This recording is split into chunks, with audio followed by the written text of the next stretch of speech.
North to south, coast to coast, around the world. This is the Wells Report. My name is John David Wells. What do we do here? We report the news, honestly. We analyze the news for fact and bias. We take the news and de-propagandize it. We then make commentary. That is not the news. That's just my opinion. Just as valuable as yours. So share it, and that's debate. So news, analysis, commentary, debate. That's the Wells Report. We do this every single day, Monday through Friday at least, from 2 until 5 p.m. Central Time. That show is live. We've been working on trying to come up with another live stream for Rumble. We're working on Rumble. We're also working on Getter, and so we are expanding the radio broadcast.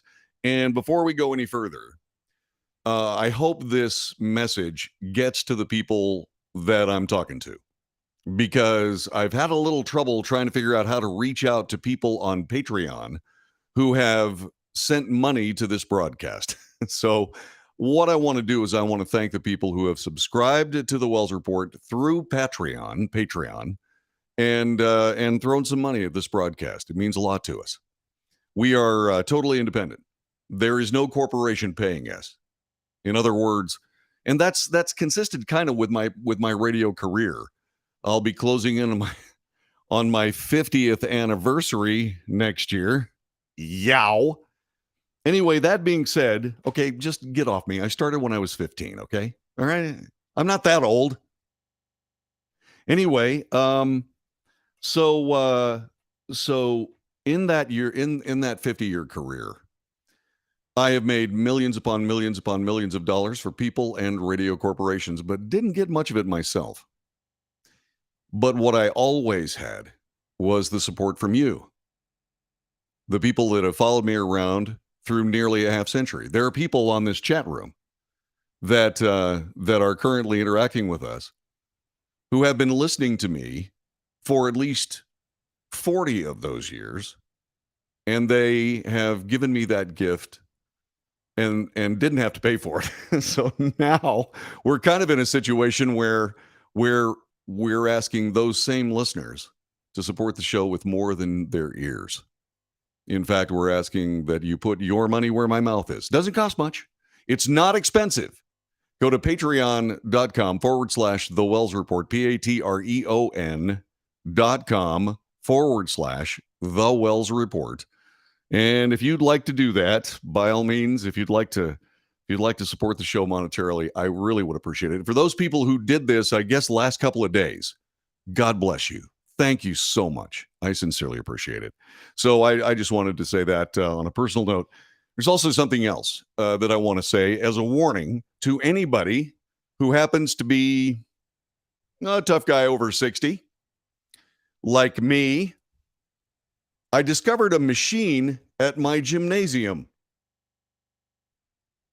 I go to Blink, in case you don't know. Blink is fantastic, by the way. They've got all the workout stuff you need. They've got free weights, they've got machines, they've got everything you need. And it's only like 20-something bucks a month. So I was out there doing my leg workout today, and I happened to notice, why, my goodness gracious, there's a glute extension machine.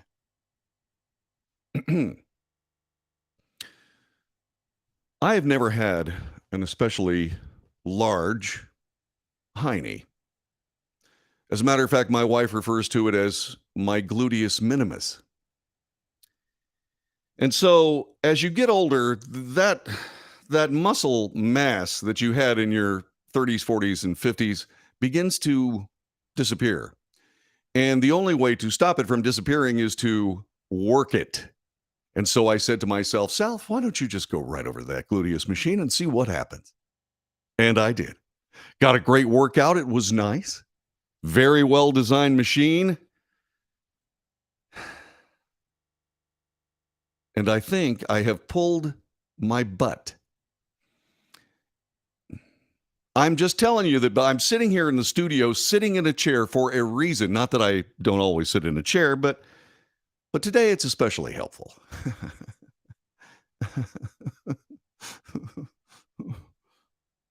Getting to the news. OPEC Plus, which apparently is the new name of the OPEC oil cartel, said today that it's slashing oil production by 2 million barrels per day, the biggest cut since the start of the pandemic, in a move that threatens to push gasoline prices higher just weeks before the midterm elections. Okay, so we impeached a president of the United States on the bogus charge that he was assisting Russia in interfering with our elections. Seeing as how President Biden has been interacting with Saudi Arabia after he cut U.S. oil production, doesn't that seem like there might be some sort of misconduct there? Gas prices are going to go right back up because oil prices are going right back up. And so we have stone proof that Joe Biden's attempted collaboration with the Saudi Arabians has failed. This after slashing United States oil production. And now we have ourselves a major problem. Once again, gas prices going to be up over $4 a gallon, maybe touching $5, maybe touching $6. It is $6 a gallon in some places in the United States today. All because we want to land the United States on a green energy economy that doesn't exist. And to do that, we have to destroy oil production. Well, now what we've done is we've turned our need for petroleum-based energy, coal-based energy, natural gas-based energy, we've turned that over to, that's right, our dread enemies. The group of major oil producers, which includes Saudi Arabia and guess who? Russia, announced the production cut following its first meeting in person since March of 2020. The reduction is equivalent to about 2% of global oil demand.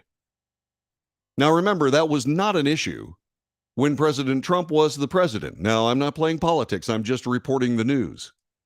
The United States was a net exporter of energy. We were energy independent. If OPEC wanted to cut off its nose to spite its face by cutting their oil production by 2 million barrels a day, that would have been fine. The U.S. would have just made money hand over fist as we sold American oil instead of watching people buy Saudi Arabian oil. But now we're in a position where we buy Saudi Arabian oil, and it's going to be more expensive. I got the prices for you coming. I got the prices for you right now. Let's see. I believe the Brent, that's the European version of light West Texas crude, is over $90 a barrel. U.S. oil, $88 a barrel today. The Biden administration criticized the OPEC Plus decision in a statement, calling it short-sighted and saying it will hurt low and middle-income countries already struggling with elevated energy prices the most. Well, you know what? If the president of the United States cared at all about middle-income countries that are already struggling, then he would be exporting American oil and natural gas and coal to those countries, wouldn't he? Just another attempt to shift blame. Shift blame for a short-sighted, you'd want to talk about short-sighted, cutting oil production in the United States of America and creating this mess and this opportunity for OPEC to say, my God, happy days are here again. We're going to cut production and push the price of oil through the roof. You know, when I talk about economics and how I've never seen a leftist ever understand capitalist economics, this proves it. This proves it. I keep talking about these two amazing moves that created a perfect storm of inflation in the United States, tossing $1.9 trillion into the economy and cutting U.S. oil production. We handed OPEC a way to have their way with us, to literally bend us over an oil barrel for their own amusement. We handed it to them. And now we're paying the price. President doesn't have to fill up the beast. But you have to fill up your beast, don't you? Yeah, it's well over $100 for me. I drive a Tahoe. Unapologetically, by the way. It only takes me about 10 minutes to recharge my Tahoe. How long does it take you to recharge your Tesla? Just asking. And so here we are with the President of the United States literally walking into an oil trap. And once again, you have to, and this happened yesterday. Once again, we have to decide between whether or not President Biden is incompetent or whether he's doing this as a calculation to force everybody to buy electric cars, which no one can afford. And no one truly has any kind of infrastructure to be able to use. It takes hours to refill your car. And you get about a 200-300 mile range. And then you have to sit there for 8 hours. God help you if you happen to be in line to recharge your car. Absolutely unbelievable. So, what is the president going to do? Well, I'm so glad you asked that question. President Biden said today he's going to release 10 million more barrels of oil from the U.S. Strategic Petroleum Reserve. That'll happen in November to counter rising prices. His decision was announced hours after the Organization of Petroleum Exporting Countries, Opec Plus, said it would cut oil production by 2 million barrels a day. So let's see, if he's going to release 10 million more barrels of oil from the U.S. Strategic Petroleum Reserve, that's about 5 days' supply. Now, we don't get the entire 2 million barrels of oil from OPEC, but you get the idea. The cuts will restore the global oil market for top producers like Saudi Arabia and Russia, but are also expected to drive up costs at the pump globally. Yeah, this is great. By the way, in case you're wondering, the current national average gas prices, regular $3.71, mid-grade $4.14, premium $4.46, diesel $4.90. $4.90, almost $5 a barrel. Almost $5 a gallon, rather, sorry. Let's see, that was the current average. Yesterday it was $3.70, so it's up a penny. And up almost 10 cents for mid-grade. And up 12 cents for premium. Diesel, pretty stable. Yeah, this is a mess. Yeah, so once again, it's not just oil prices. It's also going to be grocery prices, because how do those groceries get to your grocery store? That's right, there on trucks. This is magnificent. It's absolutely fantastic. Don't you just love it when either incompetence or a malevolent plan comes together? The United States government needs to start working to the benefit of the American people instead of in spite of us. Don't you think?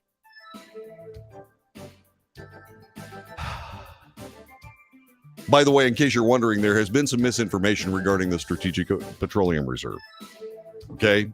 And once again, the bias this time is against conservative media outlets, both of them. You're listening to the Wells Report. I am John David Wells. Our telephone number is 817-379-2172. 817-379-2172. You can talk to us on our chat room as we come to you from YouTube, Facebook, Twitter, Twitch, and soon more. Back with more of the Wells Report in a moment. Stay right there.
This is the Wells Report. My name is John David Wells. Our telephone number is 817-379-2172. 817-379-2172.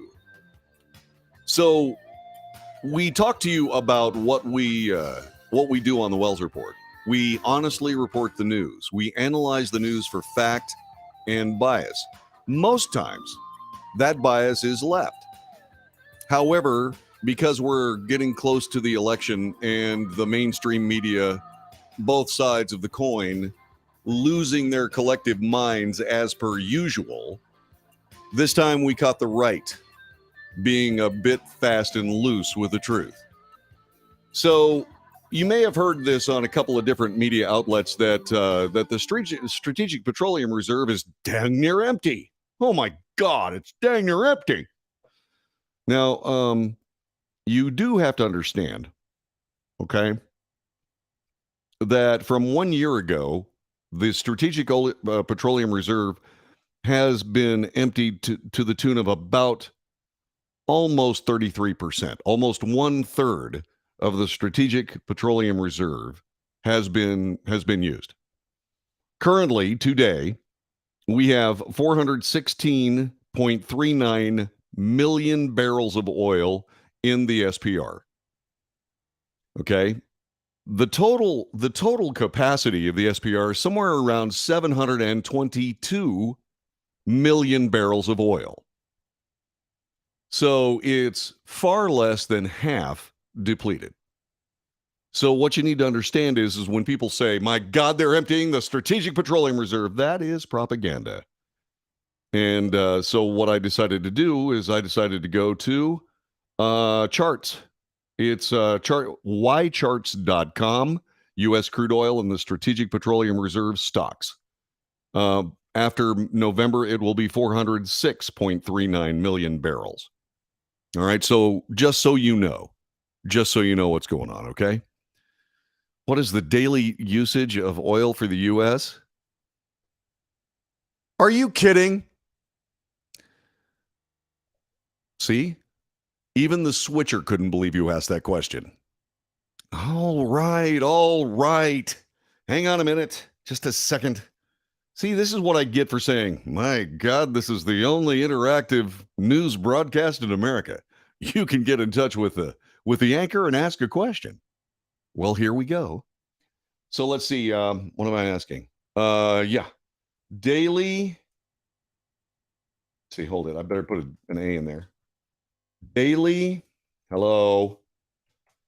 Daily amount of oil used in the U.S. Okay. All right. That's the oil reserves. How much oil is used in the U.S. every single day? All right. About 19.78 million barrels every day. 19.78 million barrels. Okay. It's almost 20 million barrels.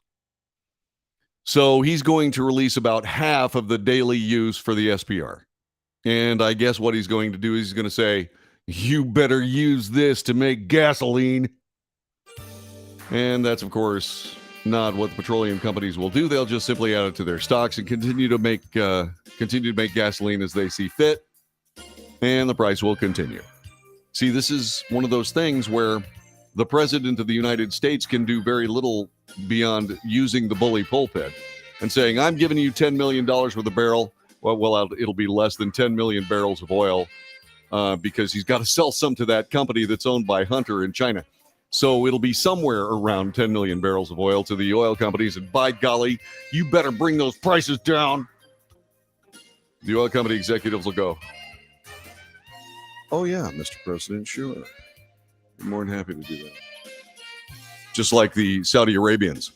We need you to keep pumping oil. Oh, sure, Mr. President. We'll be more than happy to do that. Why does that answer sound the same? Because they're the same people. This is the Wells Report. Back with more in a moment. Thanks for being here today.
This is the Wells Report. My name is John David Wells. Our telephone number 817-379-2172. Chat room available to you.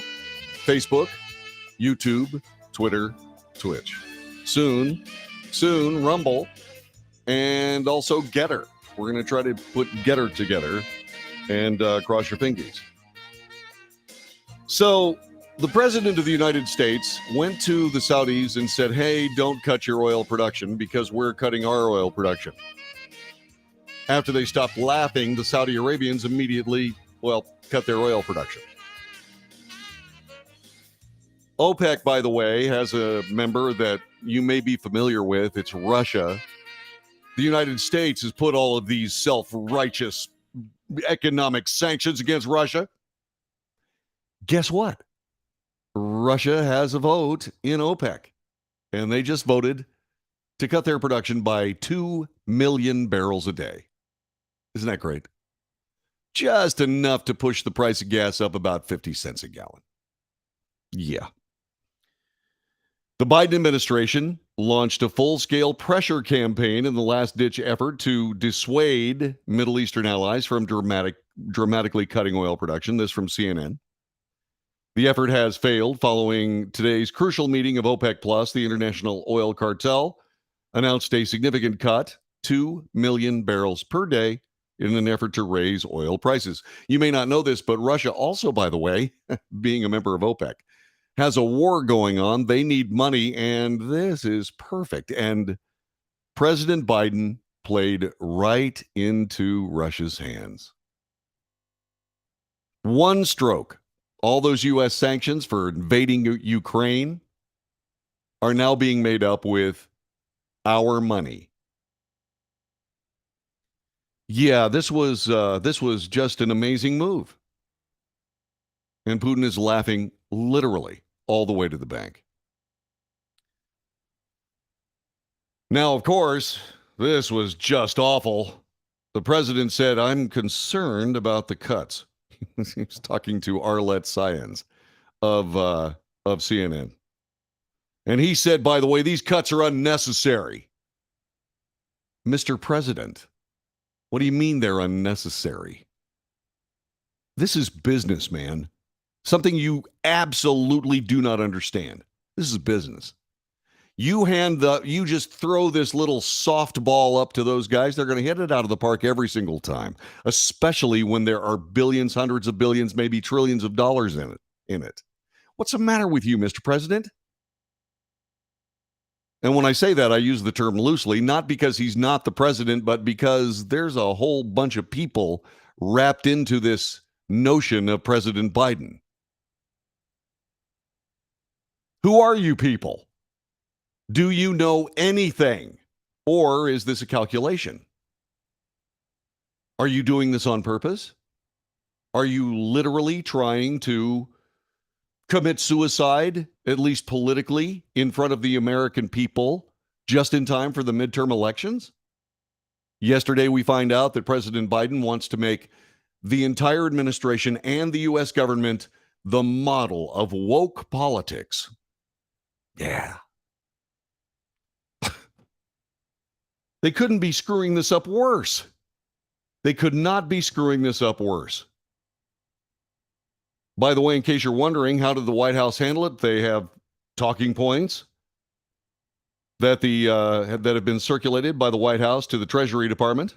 They were obtained by CNN, and they said the production cut is a total disaster and warned that it could be taken as a hostile act. It's not a hostile act, man. You give the opportunity for somebody to bend you over an oil barrel and have his way with you, and they're going to take it every single time, sir. Except since you don't actually buy gasoline, it's us being bent over the oil barrel. Thank you so much, Mr. President. I really appreciate it. It's like, what's the matter with you? Yeah. Secretary of State Antony Blinken told reporters when asked about the move, when it comes to OPEC, we've made clear our views to the OPEC members.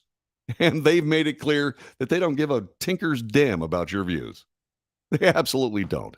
And why should they? Why should they? What about the people around the United States? Senator Joe Manchin steps up to the microphone, said the OPEC Plus decision to cut oil production by 2 million barrels per day shows that the U.S. needs to invest more in its own resources, a week after his energy permitting reform bill stalled in the Senate. Today's announcement from OPEC Plus confirms why the U.S. must be energy independent and energy secure so we cannot be intimidated by foreign adversaries. Duh!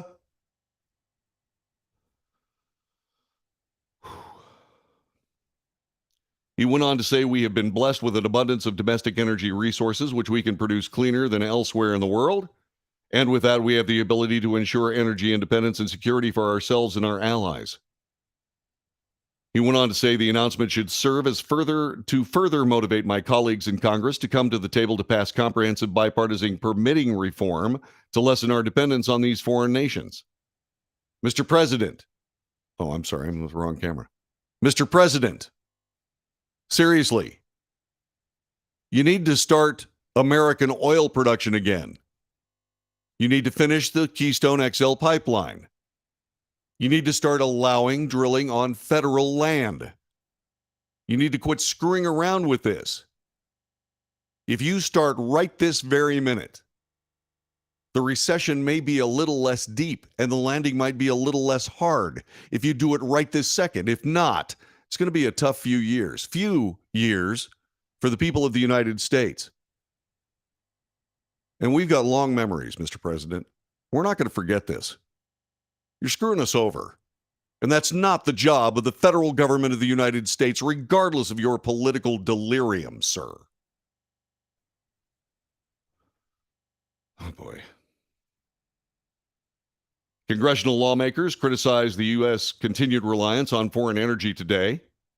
Republican lawmakers said the OPEC Plus decision would only force energy and gasoline prices higher for American workers. This is the danger of relying on our adversaries for energy, said Representative Mark Wayne Mullen of Oklahoma. Americans will still feel the effects of the decision when they see prices increase at the pump. Representative Billy Long, the Republican from Missouri, said we need to unleash American energy production. It's ridiculous that we're relying on foreign powers for oil when less than 2 years ago we were a net exporter of energy. OPEC Plus is taking advantage of President Biden's reliance on foreign oil and slashing supply, which will drive up prices that Louisianans pay, said Senator John Kennedy, the Republican from Louisiana. It's as simple and as sad as that. Republican Study Committee Chairman Jim Banks agreed that while many were fretting about OPEC Plus, domestic oil production has fallen under Biden. U.S. production is down 1.2 million barrels per day since it peaked under President Trump. Biden must stop this war on American energy. President Biden begged overseas dictators to increase oil production. They rejected him, said Senator John Barrasso of Wyoming, the top Republican on the Senate Energy Committee. Now, Democrats are scrambling to deal with an energy crisis their extreme policies helped create. I'm sorry, I simply have to bring this up now. If you're a Republican, you might want to sit down. When President Trump was the president of the United States, this country was a net exporter of energy. We were energy independent. We were not beholden to our enemies for our energy supply. And because the Republican Party refused to support President Trump in the 2020 election, refused to do the things necessary to ensure his reelection, we now find ourselves in this giant mess. Now, John David, why are you castigating the Republican Party so viciously? Because they deserve it. That's why. When it comes right down to it, President Trump lost because of the Electoral College system, lost the 2020 election by about 50,000 votes. By about 50,000 votes. So all those people that say, "Oh, come on, there's not enough fraudulent voting. There's not enough election fraud to matter." All they had to do was gun deck 50,000 votes in key states at key moments. Now, I'm not saying it happened. I'm just saying that's all they had to do. And because the Republican Party refused to support President Trump the way they had supported every other Republican president, we now have Joe Biden as president of the United States. And this is what he's doing to our country. Now, in the grand scheme of things, I get it. The grand scheme of things, this is relatively small. We've been through this before. We've paid outrageous amounts of money for gasoline before. We've managed to make it. We've paid outrageous amounts of money for food before. We're going to make it. We've dealt with far worse inflation than this. And we're going to make it. But it's going to hurt. And this was a self-inflicted wound.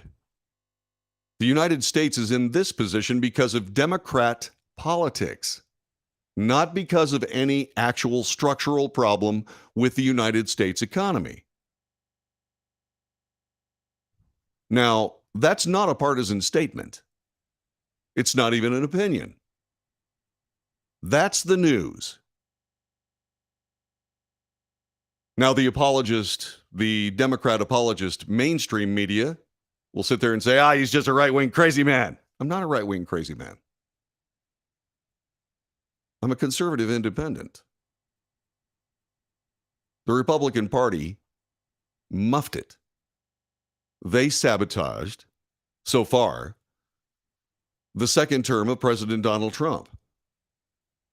Well, let me explain something to that Republican Party while I have a moment. You're in a big bind right now. Right this very minute. You're in a big bind. What happens? What happens if, say, for example, you win the 2020 election? You get control of the Senate. You get control of the House of Representatives. What's going to happen? Likely nothing. All this stuff is going to stay in place. Well, that President Biden can just veto anything we do. And that's the way it goes. Yeah, because that's what happened last time this happened. Now we've got to have the presidency. Well, who's the best chance you have to be the president of the United States? Now, there are great candidates. There really are. DeSantis, Pompeo, a couple of others. But when was the last time you saw 25,000 people show up for a random party for Ron DeSantis? How about Mike Pompeo? The answer is you've never seen any of that. So let's just assume that what happens in 2024 is the American people take the decision out of the Republican Party's hands and simply elect Donald Trump. That will be the end of the Republican Party. And if they don't get their crap together but fast, I'm going to say good riddance. Good riddance. The people of the United States, whether they know it or not, need a major political party that stands for the Constitution of the United States. Instead of politics as usual between the two parties playing slap fight in public and smoking cigars together and laughing in private. We need a group of politicians in Washington, D.C. that say, it's my Constitution here. What you're trying to do is not in the Constitution here. It's not in there. So I'm not voting for it. That's what needs to happen. I wonder how many of you listening to this right now would be willing to join that party. You know what I'm betting? I'm betting there are about 74 million of us that would join that party in a blink if it existed. So the Republican Party gave us this just like the Democrat Party gave us this. Once again, these politicians got together, and because the Republican Party would not support somebody that would stop the Democrats from doing this, the Democrats have done this. Political delirium, reaching into your pocketbook and taking outrageous amounts of money out of it because you want to have gasoline to drive down the road. Anybody also asked the question, I'm sorry, but how much is that government kickback for people buying electric cars? This is the Wells Report. Back with more in a moment.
This is the Wells Report. My name is John David Wells. Thanks very much for being with us today. Our telephone number is 817-379-2172. If you think this broadcast has any value at all, share it with your friends. Ask them to share it with their friends if they find value in this show. Also, by the way, subscribe. Subscribe to the broadcast. Our subscriptions are going up very nicely because of you, and I sincerely appreciate it. I do. Also, by the way, if you'd like to support this show financially, you can go to patreon.com/The Wells Report. Patreon, patreon.com/The Wells Report. And you can put your money where my mouth is. I would sincerely appreciate it. Thank you very much. It's awfully nice of you. Guess what day it is? I know. Hump day. No, that's not it. It's Wednesday, October 5th. And guess what day that is? You have any idea? Right. It's James Bond Day. Today 60 years ago, was the world premiere of the first James Bond 007 film, Dr. No. American producer Albert Broccoli had gotten the rights to Ian Fleming's spy novels. He scored financing from United Artists, raised $1 million, and created one of the most celebrated film franchises in history. The secret agent made his mark with undeniable charm, futuristic gadgets, and sophisticated style. And really cool-looking women. Yeah, Bond girls. Ursula Andress. Also, let's see. By the way, Dimitri Hamlin's son said that the iconic role of her name was actually Honey Rider. Okay, whatever. Anyway, Honey Rider. It's one of the only distracting things about the franchise are the names of these Bond girls. They're a little weird. Anyway, like Goldfinger, guess what the Bond girl's name was? I'm not going to say. Anyway, look it up. Anyway, Ursula Andress' son said that she was lucky how she was able to meet and get to know such good people as Sean Connery, Ian Fleming, and Terrence Young, also Albert Broccoli. She's grateful to have been surrounded by such creative and fun people for so long. And it's true. But what's interesting to me is I remember having a toy. It was my James Bond briefcase. And yes, I could take pictures out of it. And it had all kinds of really cool little things. It was really neat. But guess what? Technology has gotten far, far beyond James Bond. That's why when you come up with all these really cool spy gadgets, you sit there and go, so? I mean, seriously. There's no, I mean, we have ways. Remember in his Aston Martin DB5, he had that really cool little map, that followed the roads and so on. Got that. Anyway, but that's one of the things that happened. But James Bond, as this franchise continued to grow, was actually pretty amazing in that the budgets were relatively small until about halfway through, about 30 years ago. Suddenly there was money for these James Bond films. And the last ones, with Daniel Craig as James Bond, rival the originals. It's amazing. Those are great films. Now, from what I understand, being as how it's James Bond Day, October 5th, that was the day of Dr. No's world premiere. They are currently looking for a new James Bond. I don't know whether you have seen the last James Bond film, but there's a real problem with finding a new James Bond. I'm not going to tell you what it is, but there's a real problem. What I'm trying to figure out is what they're going to do with the story arc. Okay? I mean, if you saw No Time to Die, then you realize the conundrum of which I speak. If you have not seen it, for crying out loud, go see the film. Yvonne Field says, I know, Jane Bond. I'm Bond. Jane Bond. No, I don't think so. What I wanted to see was Idris Elba become the next James Bond. He's perfect for it. And he turned it down from what I understand, which I think was an error. Anyway, that being said, there's a problem. So I don't know whether they're going to do one of those time leaps backwards, where suddenly we start seeing this, the James Bond story arc going back to either before Dr. No or somewhere in the middle. I don't know. And that should be a clue as to why there's this little problem with where we're going with James Bond. But it is James Bond Day. So you know what I think you should do? I think you should do something daring and secret and devilish. Yeah, find somebody in a white bikini carrying a knife and go give her a big kiss. But you better not do that unless you look like Sean Connery. If you don't, it's going to be bad. It's just going to be bad. Yeah, how are they going to portray pre-Cold War today? I don't have any idea. I don't have any idea. I don't know what they're going to do with it. You're listening to the Wells Report. That's hour number one. Stick around. Hour number two is coming up in just a couple of moments. We give you 3 Monday through Friday. More of the Wells Report in just a moment. You stay right there. And like I said, I shall return. James Bond will return.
North to south, coast to coast, around the world, this is the Wells Report.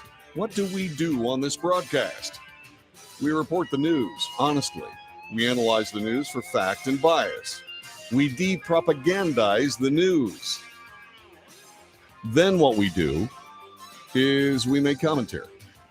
So it's news analysis. Well, we analyze the news for debate, see, I got this all screwed up. We analyze the news for fact and bias. Then what we do is we make commentary. And then we debate. So it's news, analysis, commentary, and debate. And I'm very interested in you taking part in that. That's why we have a telephone number, 817-379-2172. 817-379-2172. You can also find us on a very cool little chat room that you can find on Facebook, YouTube, Twitter, and Twitch, right? And I've been saying this for a while, but it's actually happening. More sources coming up soon. So the president of the United States has, the former president of the United States, Donald Trump, has been dealing with the seizure of about 33,000 documents from Mar-a-Lago. There has been all manner of legal machinations regarding the search warrant, which was legal, that allowed the FBI to show up and take all these documents. Right? So there's that. Then there were things that were clearly not the FBI's business, because what they're doing, they were apparently on a fishing expedition to try to find something to charge President Donald Trump with. Now, a lot of those documents were covered under attorney-client privilege. Some of them were covered under presidential executive privilege. And there have been people that have said, well, you know, the president of the United States is actually Joe Biden, and he can determine what privileges Donald Trump has as president. Well, that's not true, because that violates the entire concept of executive privilege. It's ridiculous. And so, because of this argument, there is a court proceeding going on right now in the Southern District of Florida. Judge Eileen Cannon, yes, a President Trump appointee, has tried to do her best to do something that nobody has really dealt with before, because nobody ever went in the United States of America, ever went to a former president's house with a search warrant and had gone through it. People will say, well, you know, he's got to work with the National Archives. Okay, the National Archivist doesn't have a conversation when it comes to executive privilege, and certainly doesn't when it comes to attorney-client privilege. And that's just the simple yes and no of the entire circumstance. It's black and white. The National Archivist is a functionary. Period. A bureaucrat. Anyway, like I said, none of this has ever happened before, and because of that, the judicial branch of government is now floundering around trying to figure out what's next. So Eileen Cannon said, hey, this is a former president. We have to do things a little bit differently. And, of course, the DOJ trying to cover up everything that they are doing because, well, they have to, because they're in trouble. What they're saying is, no, we don't object to the special master. In fact, they approved the guy who was taken, Raymond Deary. They said, no problem. We don't have any problem with him. Well, then there was this little thing about how Judge Cannon said, you cannot continue your review of the documents because we're trying to figure out which one of those are protected by attorney-client privilege and which others are protected by executive privilege. So FBI, you need to stop your DOJ, you need to stop your perusal of these documents. Because once again, Eileen Cannon knew that this was a fishing expedition. And so she's trying to bring fairness into it. And then the special master said, well, we want President Trump to certify that these are all the documents. Well, that was a trap. Okay, because the president, I'm pretty sure, the special master wouldn't have asked that question of Donald Trump if all the documents had been collected. I mean, there's some, according to the National Archives, there are apparently some communications between Donald Trump and Kim Jong-un of North Korea that are still not accounted for. Okay. And so anyway, this whole thing is like balling up on itself. And so the DOJ said, hey, 11th Circuit Court of Appeals, here's what we're trying to get done. What we want you to do is we want you to let us go ahead and continue our investigation of the documents. And the 11th Circuit Court of Appeals, a committee, 3 justices, said, okay. That created Donald Trump yesterday asking for an emergency appeal to the Supreme Court of the United States. They have not ruled on it yet. And that leads us to today's news. The 11th Circuit Court of Appeals has now agreed to expedite the Justice Department's appeal of District Court Judge Eileen Cannon's order appointing a special master. Remember, they didn't have any problem with the special master before. That is, before President Trump asked the Supreme Court for its intervention. Now they're going, uh-oh. And so the 11th Circuit Court of Appeals, playing ball with the DOJ, is now going to expedite the appeal of the special master. The Justice Department opposes the appointment of an independent special master to reveal the seized documents, as well as Cannon's order that paused federal investigators from reviewing the documents seized and marked as classified. The 11th Circuit only allowed Special Master Raymond Dearie to review records for attorney-client and executive privilege. That's all he needs to do. That's all that needs to happen, by the way. The 11th Circuit Court of Appeals released an order today saying the matter will be reviewed on the merits sometime after November 17th. How nice, after Election Day. The Justice Department has argued it is unable to examine records taken from Trump's Florida estate and may constitute as evidence of crimes. And it has said that an expedited appeal, if successful, would allow the government to more quickly resume its full investigation without restraints on its review and use of evidence seized pursuant to a lawful search warrant. Not if there's attorney-client privilege documents in that collection, sir. Not if there's material in that collection of papers that is protected by executive privilege. This ridiculous canard that somehow the National Archivist can determine whether or not President Trump has executive privilege. By the way, that's something that has been carefully just glossed over. President Biden didn't say anything about whether or not President Trump had executive privilege on some of that material. The National Archivist did it for him, except she doesn't have anything to do with it. So what's going to happen is this. The Justice Department, the judicial branch of government is going to define executive privilege. And what they'll probably very likely do is go back to President Obama's executive order on the subject, which said that the president and vice president can be the ultimate arbiter of what's classified and what's not classified, period. And they'll say, well, that's executive privilege. And Donald Trump will win that part, if that's what happens. Is this going to end up in the Supreme Court? Well, it already has. But this particular decision and the decisions that go past it regarding executive privilege will also end up there. So expect this to last a good long time. And the thing about it that really bugs me, the Justice Department argues that it's being hindered. If indeed this appeal to get rid of the special master actually occurs, then they will be able to more quickly resume their full investigation without restraints on the review and use of evidence seized pursuant to a lawful search warrant. Well, but yeah, there are certain restraints you will have to deal with, the Fifth and Sixth Amendments, for example, unless, of course, that's just obsolete. If that's just obsolete, okay, that's fine. Yeah, by the way, Trump has denied that any of the materials in his possession at Mar-a-Lago were classified. He's going to fight that, and there will be a court decision that may or may not go in his favor.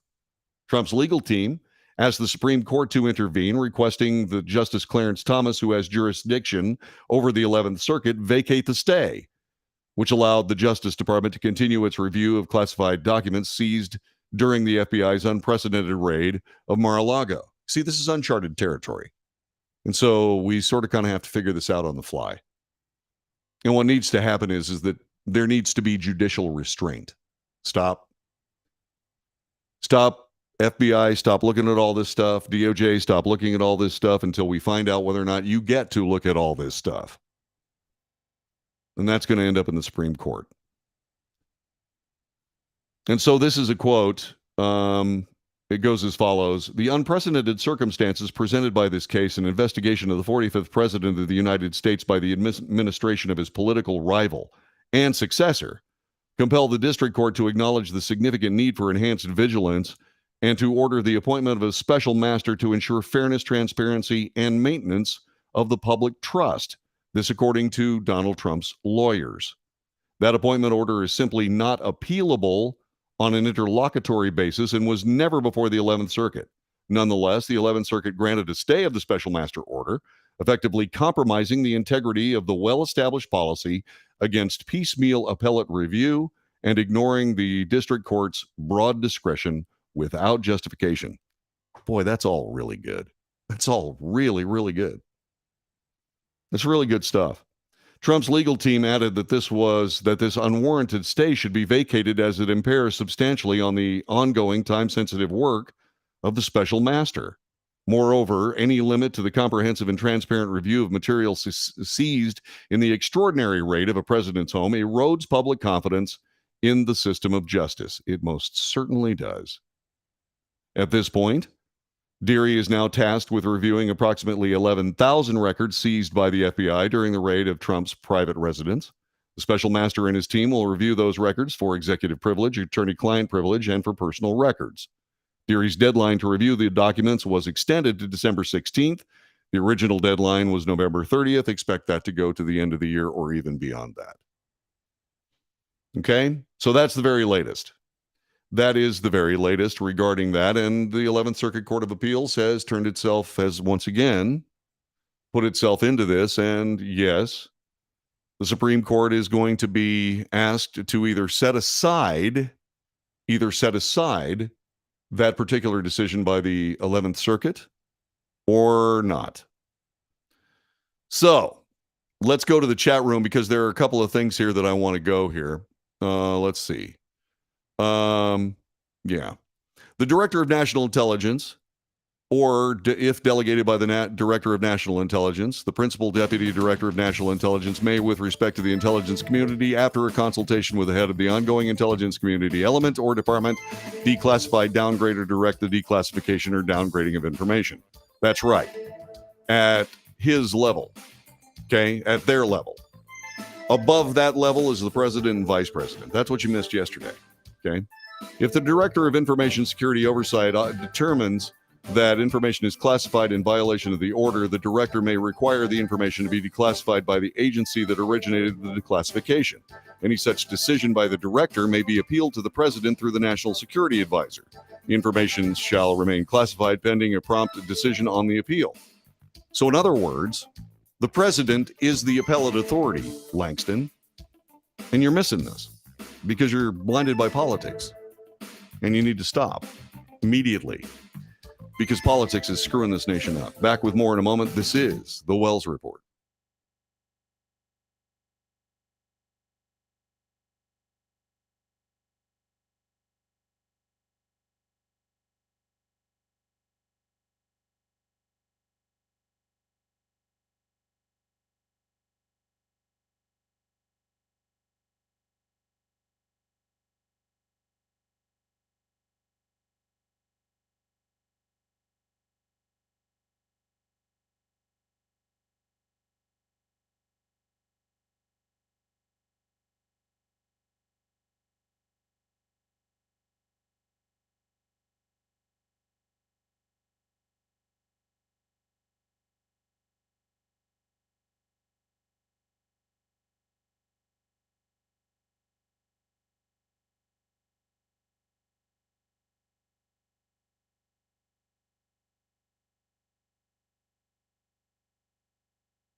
This is the Wells Report. My name is John David Wells. Telephone number 817-379-2172.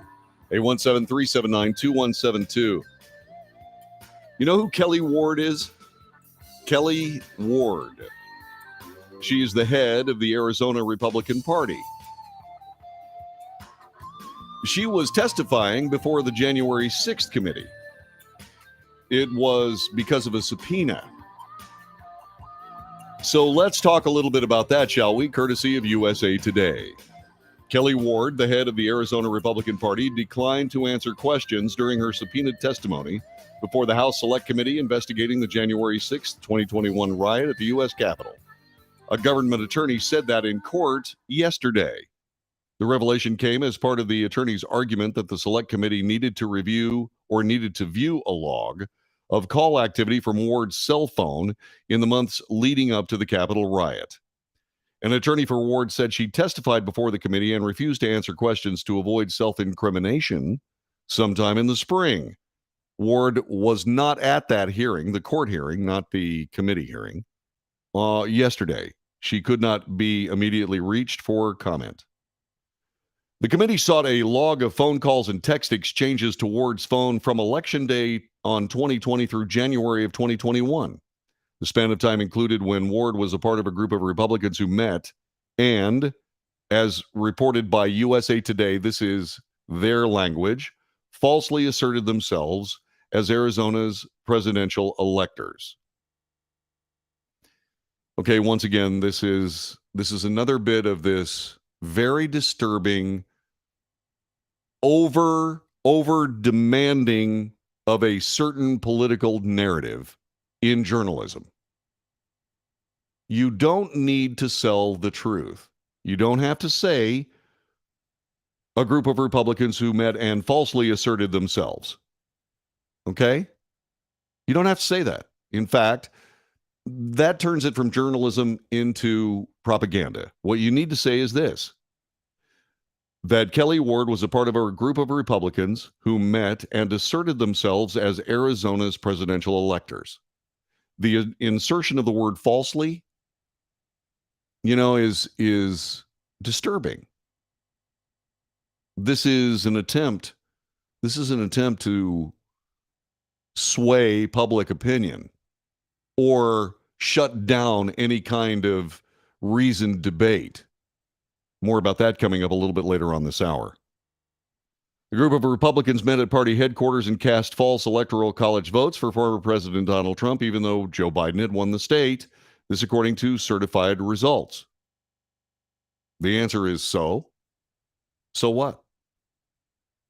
Did those electoral votes get counted? Nope. Did they go anywhere? No. Were they just a bunch of people trying to play political games? Yep. Now, why did Kelly Ward not actually testify? Why didn't she answer the committee's questions? Well, let me ask you this question. So, think about what's in your phone right this very moment. Do you want every text, every email, every interaction with your cell phone spread out in front of a political committee that does not have any kind of reasoned adversarial give and take? That's only telling one side of the story? Do you really want to see that happen? The answer is no. The answer is no. As a matter of fact, anybody that testifies in front of the January 6th committee has either a political motivation or is going to tell the committee something they want to hear, as opposed to somebody who would tell them something they don't want to hear. And if indeed, as we've seen, if the person testifying tells the committee something they don't want to hear, the next thing that's going to happen is they're going to get a visit from the FBI.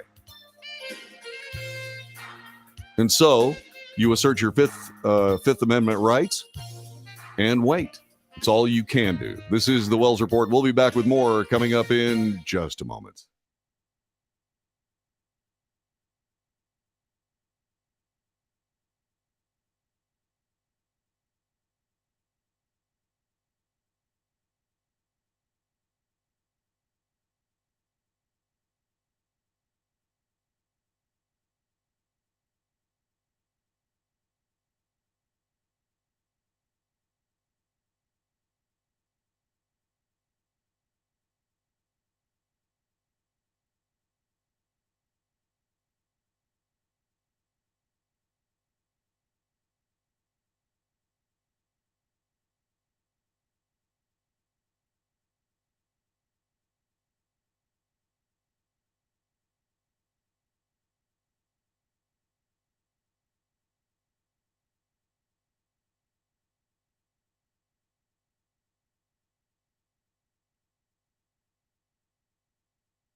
Perhaps I should turn my mic up.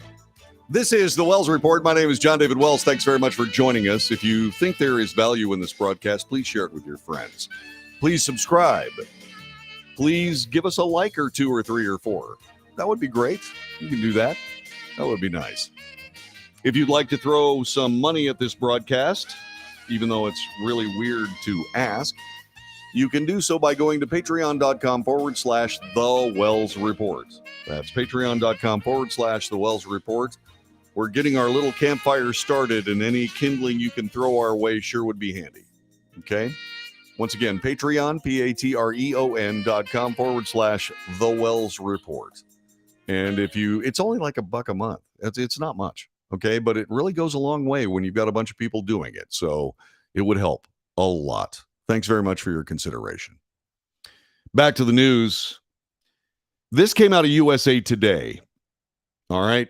And I want you to listen. Republican Mark Fincham maintains the 2020 presidential election wasn't on the up and up in Arizona. Now, this is USA Today copy. This is not John David preaching misinformation, YouTube. This is USA Today. During the 30-minute Secretary of State debate against Democrat rival Adrian Fontes, September 22nd, he continued to argue without providing evidence that some votes were outside of the law. But when asked by moderators if the state's 2022 midterm primaries in August were also fair, the GOP nominee to be Arizona's chief election officer was caught flat-footed. What changed? The candidates. I have no idea. We've not really dug into what happened with our processing of ballots. The machines were the same. Exactly. Fincham is not the only candidate on the ballot this November who has, once again, this is overselling the political point, which is the 2020 election was the absolute most secure and most fair election ever. Okay, so this is what they say. Fincham is not the only candidate on the ballot this November who has peddled false claims about the 2020 election that election experts and pro-democracy groups warned could undermine the next presidential contest and subvert American democracy. Okay. All right. There's so much wrong with that paragraph, I have to go over here and tell you about it. So once again, okay, first of all, don't report it that way. Report it this way. Fincham is not the only candidate on the ballot this November who has claimed that the 2020 election is not necessarily on the up and up. This, while election experts and pro-democracy groups warn that idea or those ideas could undermine the next presidential contest and subvert American democracy. Look, if there's a problem with the 2020 election, American democracy is already subverted. Correct? Yes or no? 817-379-2172. There you have it. So all of this concern about American democracy and so on and so forth is fine, as long as we are all absolutely sure the 2020 election was just fine. I'm not exactly sure that that's the case. Why? Is it because I'm some kind of conspiracy theorist? No. Because we haven't done a proper investigation yet. And that's borne out in this article. Okay, because once again, in their bias, USA Today missed an essential point. So Tim Fincham, running for the Arizona Attorney General, said that votes were outside the law in 2022. This according to USA Today. Moderators then asked if the state's 2022 midterm primaries in August were also fair. Then they say that the GOP nominee to be Arizona's chief election officer was caught flat-footed. Why? He wasn't caught flat-footed. He wasn't discussing the 2022 election. And then he answered beautifully. He said this: what changed? The candidates. I have no idea. We haven't dug into what happened with our processing of ballots. The machines were the same. And that just went right over the head of whoever's writing this article for USA Today. My golly, we can actually find out who it is. It's Philip M. Bailey. Okay? Just went right over his head. The point of his answer was, we don't know, because we haven't gotten into what happened with our processing of ballots, which is the crux of all of this. And by the way, he wasn't challenged on that, which is the point that I say that we haven't really had an investigation. He wasn't challenged on that. He said, we haven't dug into what happened with our processing of ballots, which is completely correct. You see what I mean? You see how all of this is twisted? Once again, they just went right over it. The difference between news and propaganda is what you leave out, not what you put in. Fincham is not the only candidate in the ballot in November who peddled false claims, blah, blah, blah, blah. Across the country, more than 300 candidates who have either questioned or renounced the 2020 outcome without providing evidence will be on the ballot in 2022. They are vying for Congress, governor, attorney general, secretary of state. A significant number are running in vital battleground states that propelled Joe Biden to the White House. The USA Today Network examined 7 of those swing states that Biden won in 2020: Arizona, Georgia, Wisconsin, Michigan, Pennsylvania, New Mexico, and Nevada, representing a total of 84 electoral college votes. Many of those were targeted by former President Donald Trump and his allies, according to sworn testimony given to the January 6th Congressional Committee, as part of a multi-layered plot to overturn the 2020 election. Well, okay, now we're back into it's not journalism. I was going to say journalistic bias, but it's just bias. So let's not get tied down in all of this. Let's talk between us. Okay? I have a few questions to ask you. Here's the first one. If anyone doubts the 2020 election in any state running for any office, should they be disqualified? Yes or no, and why? 817-379-2172. 817-379-2172. Should anybody who disavows or outright renounces the 2020 election be disqualified from running for public office? 817-379-2172. Or you can take part in the chat room. I need you to answer that question. I'm going to lay it right in your lap. Should anybody who disavows or renounces the 2020 presidential election, should they be disqualified from running for public office? That's apparently what USA Today wants. In their treatise of all these people, there are 300 of them that don't agree with the 2020 election. Why don't they agree with the 2020 election? Because just as Mr. Fincham has said, we didn't get into how we processed our votes. We haven't investigated that. All we've done is recount the same votes that we decided were the votes. But we didn't actually get into the processing of those votes, did we? No. And so that's the issue. That's the crux of it. And now, what is the outflow from that? What are the products of refusing to go into those elections and do anything meaningful about the processing of those votes? I'll tell you what it is. People don't believe the 2020 election. If you want to know what's wrong with the 2020 election, here it is. There are a lot of people in the United States that don't believe it. Why is that? Because there wasn't an immediate investigation that would have cleared it all up. Why? How come there wasn't an immediate investigation? Now there's this cloud hanging over the 2020 election. There's this cloud.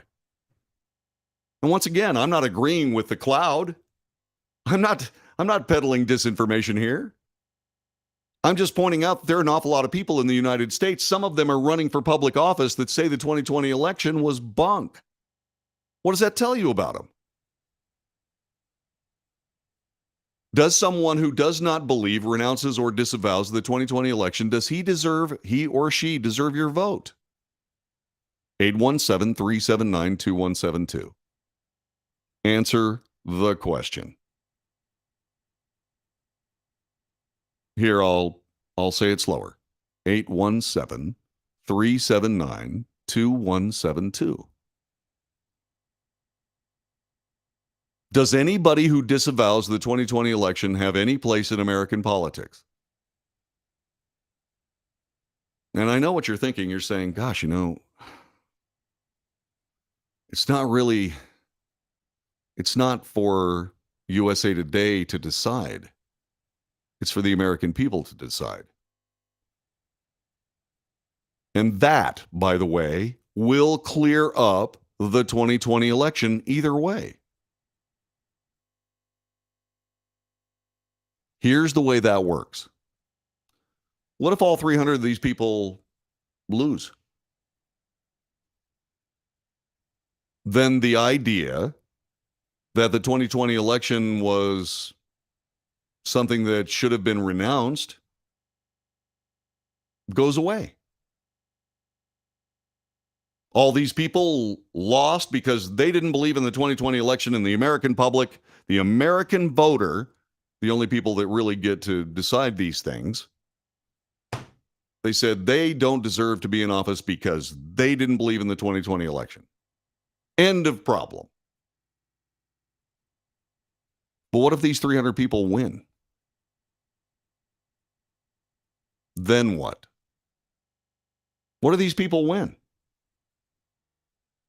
A lot of them are running for Secretary of State.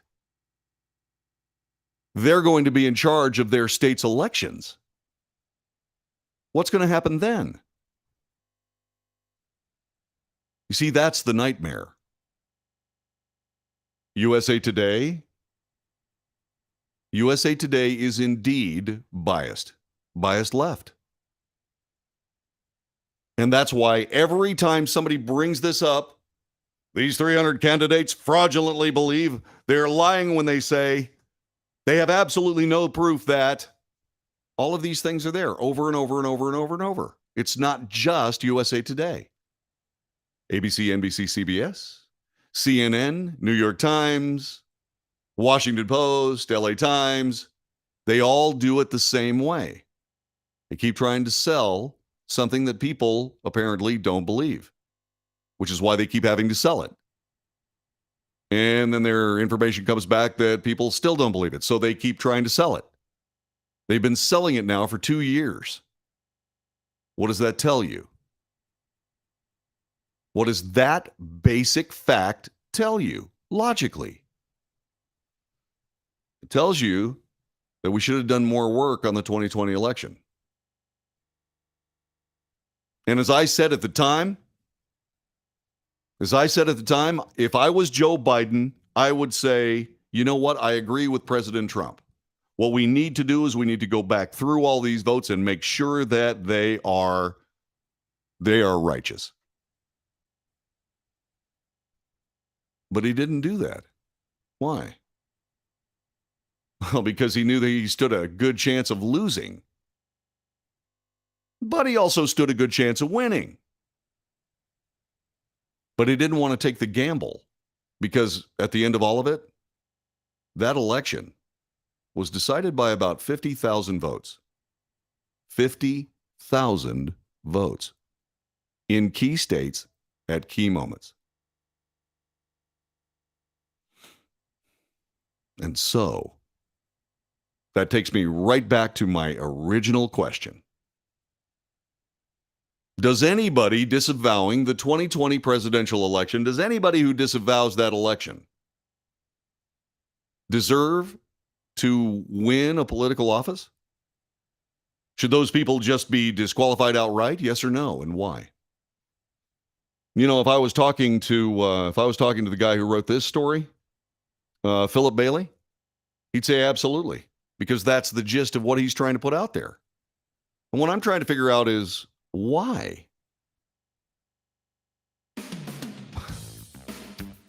Why is he putting this out there?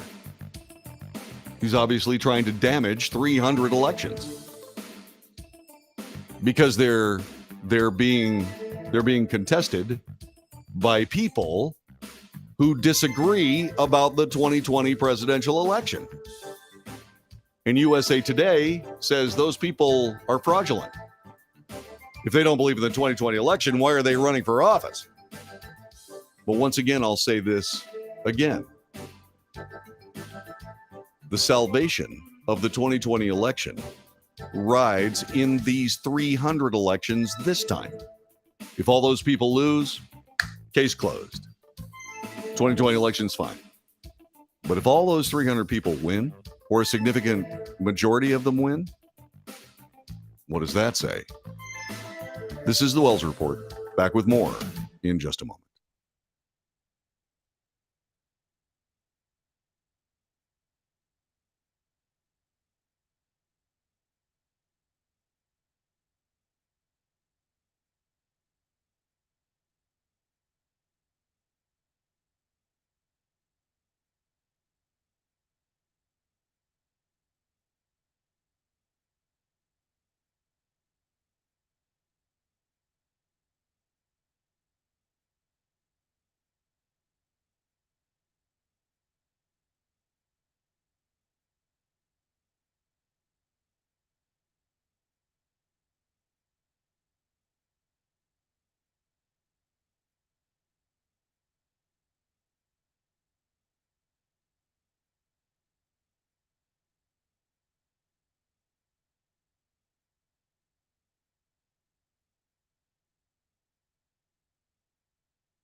This is the Wells Report. My name is John David Wells. Telephone number 817-379-2172. 817-379-2172. Are the people that are running for election in 2022, should they be disqualified because they don't believe the 2020 election was proper? Should they be disqualified? I'm asking that question. I'm having trouble getting answers, and I don't understand why. So let me ask one more time directly to somebody here on the chat room. Should those people who renounce the 2020 election be allowed to run? Question mark. Let's see if he's going to answer it. Let's see if he's going to answer it. Because he hasn't answered it so far. So there you go. There are 300 races. Should those people who renounce the 2020 election be allowed to run? Langston says they can legally run, but those who think the election was fraudulent should not be trusted. Okay, that's fine opinion. What if they win? What if these 300 people win?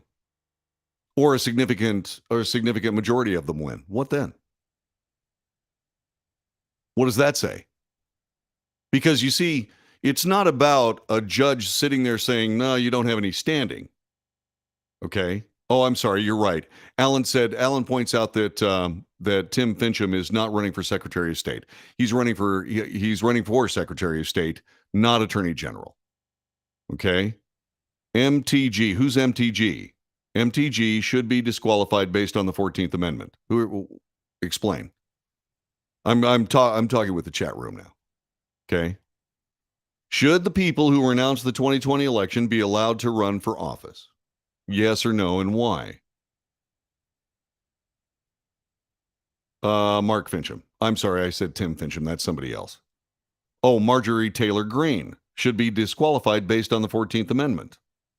So you would disenfranchise all the voters who voted for Marjorie Taylor Greene?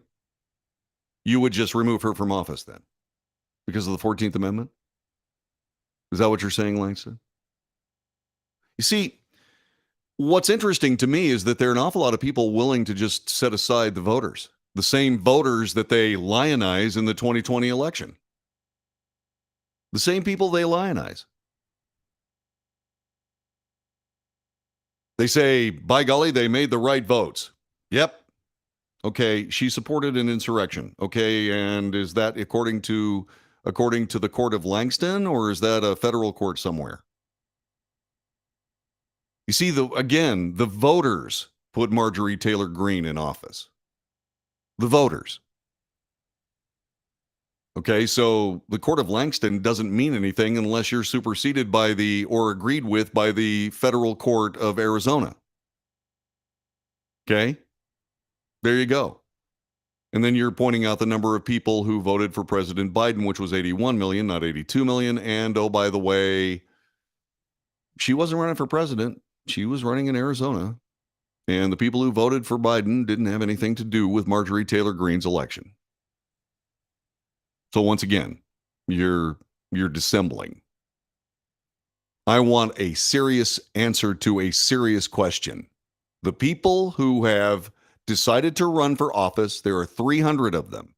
They disavow and renounce the 2020 election. Should they be disqualified? Yes or no?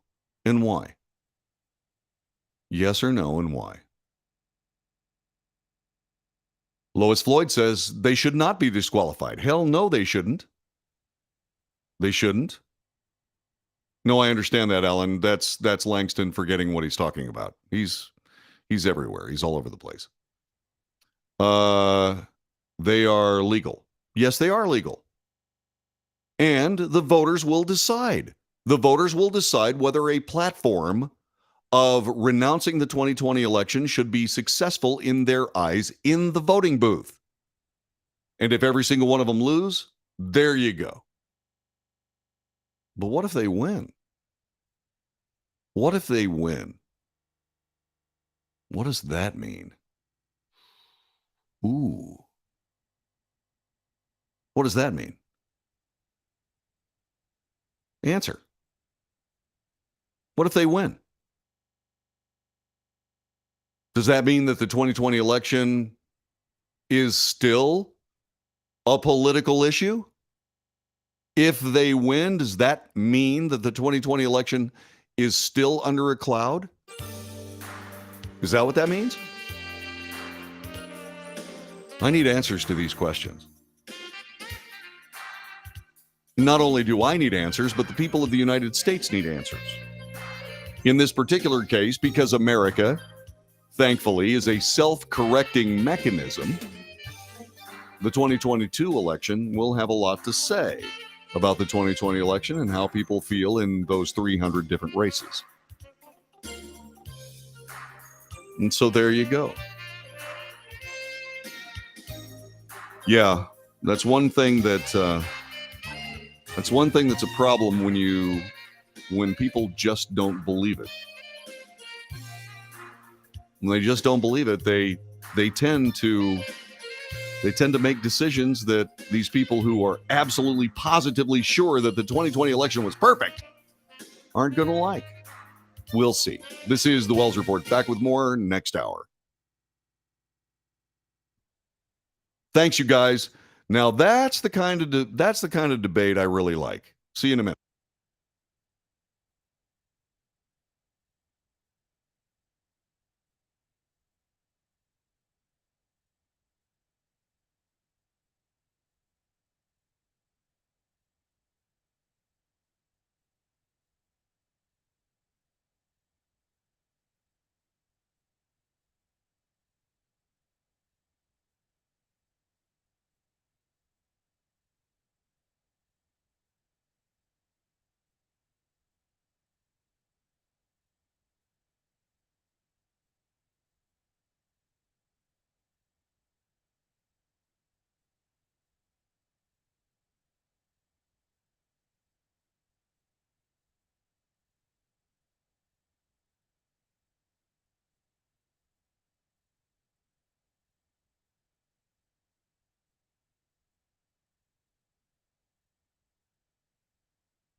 North to south, coast to coast, around the world. This is the Wells Report. My name is John David Wells. What do we do here? I'm so glad you asked. What we do is we report the news, honestly. We analyze the news for fact and bias. We point out both. Then I make commentary. That is not the news. That's just my opinion. And it's just as valuable as yours. And that leads us to debate. And that is what we were just having just last hour here on the Wells Report regarding the people that are running for office in 2022 that disavow the 2020 election. USA Today reported it, and I reported it to you. It's important. It is important. So speaking of important things and of a media nature, you have heard by now that Elon Musk is going to go forward with his offer to buy Twitter. What is fascinating to me is how many people have literally lost their minds over that particular purchase. Okay? Here was the headline from Fox News today. Media panics as Musk closes deal to buy Twitter. Analysts warn of rising gas prices and more. Top headlines. Okay, this is actually a news thing here. Let me see if I got it here. Here we go. Yeah, this is what we've got. Media worries. This was republished today. It was in the news yesterday. Media worries as Elon Musk closes deal to buy Twitter. Be afraid. Be actually afraid. NBC News reporter Ben Collins suggests the purchase could affect the 2022 midterm elections. More about that coming up. So let me give you this Fox News copy here. Members of the media renewed their anger against billionaire tech mogul Elon Musk. This after reports showed him closing his deal to officially buy Twitter. Fox Business reported Twitter intended to close the deal for Musk's $44 billion acquisition of the social media company at $54.20 per share, the original offer Musk made in April. Shares from Twitter stock quickly soared after the announcement, which also received approval from Twitter shareholders. Reporters and journalists, however, expressed doubts and fear about the Musk purchase. NBC News reporter Ben Collins notably penned a lengthy Twitter thread describing how Musk's Twitter purchase could affect the 2022 midterm elections. Quote, "For those of you asking, yes, I do think this site can and will change pretty dramatically if Musk gets full control over it. No, there is no immediate replacement. If it gets done early enough based on the people he's aligned with, yes, it could actually affect the midterms." Yeah. NPR editor Neela Banjari retweeted the thread writing, "As usual, Ben Collins provides a useful thread on the broader implications for the rest of us of a Musk takeover of Twitter." Others also agreed with Collins on the risk posed by Musk purchasing Twitter. Be afraid. Be actually afraid, former Politico magazine editor Garrett M. Graff wrote. Euronews correspondent Shauna Murray tweeted, "The end of Twitter as we know it is nigh." Quote, huge changes anticipated on this Bird app after it goes private. Guardrails will be dropped. Misinfo and conspiracy theories will thrive. No functional alternatives available. This is it. A complete destruction of the global public square. Been nice, y'all. Unquote. That's BBC journalist Dickens Oliwi. MSNBC host Joy Reid retweeted Collins' thread along with author Don Winslow's, warning about the threat Elon's ownership of the social media site poses. Quote, "If Musk gets control of Twitter and Zuckerberg has control of Facebook and CNN is under new Republican-backed management, we have a massive problem, and do not listen to anyone who tells you differently," Winslow said. Other reporters and correspondents pushed fears and concerns ranging from threats to democracy, free speech, and religious freedom. Quote, If you think Elon Musk is giving Trump, Project Veritas, and Alex Jones a bigger social platform to manipulate will benefit the future of free speech, you're totally delusional. This, according to the Southern Poverty Law Center senior investigative reporter Michael Edison Hayden. Quote, given news Musk may end up buying Twitter after all, back in April, major Jewish and Muslim groups both voiced concerns about him taking over, e.g., threatens to make Twitter an even more dangerous place for Muslims and other marginalized people, unquote. This according to the Religious News Service national reporter Jack Jenkins. Politicus USA head Sarah Reese Jones wrote, before 2020, Facebook deplatformed progressives. Then it came for mainstream media and elevated only radicalized conservatives. Cut to 2022. We know Elon Musk plans to do the same with Twitter. We know how damaging it will be. Tech giants pose ongoing threats to Western democracy. Quote, these guys are the most delusional people on the planet. Musk is not for free speech, and Twitter favors right-wing content and accounts. The fact that this Twitter has an anti-conservative bias crap is so widely believed on the right, it's insane, said liberal writer Parker Malloy.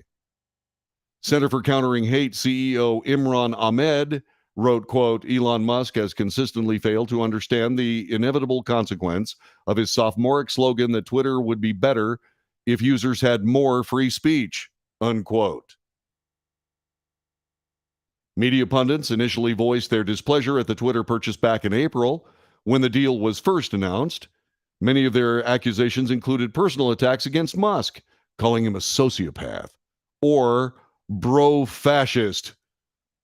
Not pro-fascist, bro-fascist, whatever that is. Who was only interested in protecting free speech for white users. The New York Times went as far as to claim that Musk grew up in South Africa, quote, detached from apartheid's atrocities and surrounded by anti-black propaganda that could influence the company. Please. All right.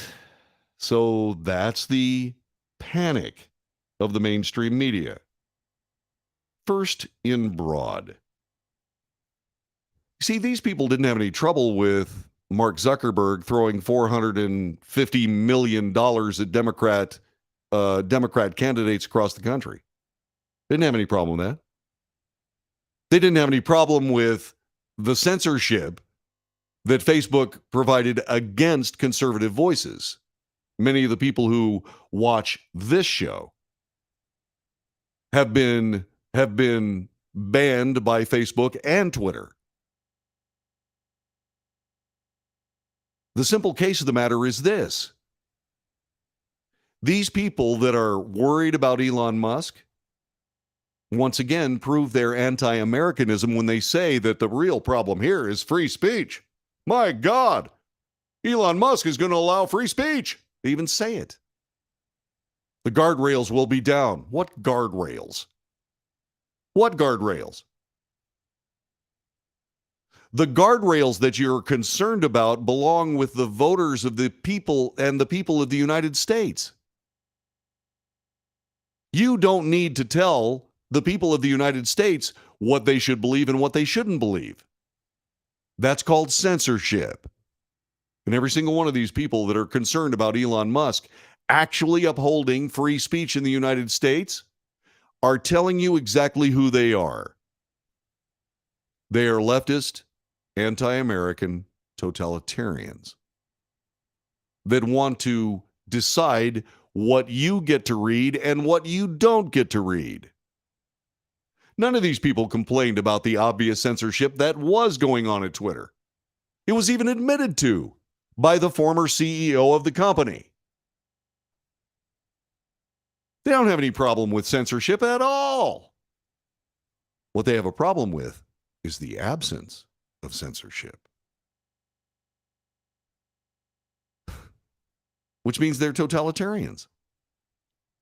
The Constitution of the United States, in its First Amendment, specifies exactly what Elon Musk, hopefully, will provide with Twitter. That's called free speech.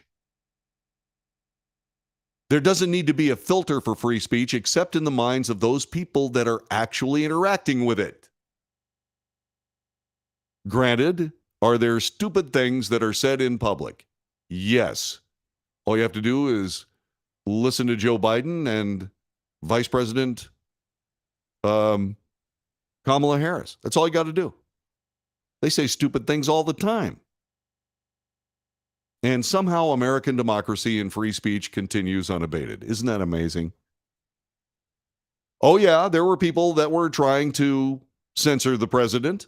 They just turned him off when he started talking about Delaware again and his upbringing. Today, by the way, this is not real. This is not news. Today, it was learned that Delaware is the number one place for UFO encounters among human beings on this planet. What do you think about that, Mr. President? Well, you know, I was abducted by aliens. Anyway, yeah, what they wanted to do was dissect his brain, and they realized there wasn't anything left, so they just gave him back to us. Okay, that was a joke. I'm just kidding, okay? Will you calm down? Now let's get specific. Let's get specific. Okay? Ben Collins describing how Musk's Twitter purchase could affect the 2022 midterm elections. Are you talking about how Mark Zuckerberg's $450 million and censorship on Facebook affected the 2020 elections? How come you weren't complaining then? Oh, because your guy won. Oh, I see. Yeah. For those of you asking, yes, I do think the site can and will change pretty dramatically if Musk gets full control. No, there is no immediate replacement. If it gets done early enough based on what the people he's aligned with, yes, it could actually affect the midterms, just like Facebook. And Twitter, by the way, affected the 2020 elections. And Google. Don't forget Google in this. People went looking for information regarding candidates, etc. Google wouldn't show them everything they had. That's called censorship. Google became a propaganda source. Propaganda source. NPR editor Neela Banerjee. Sorry.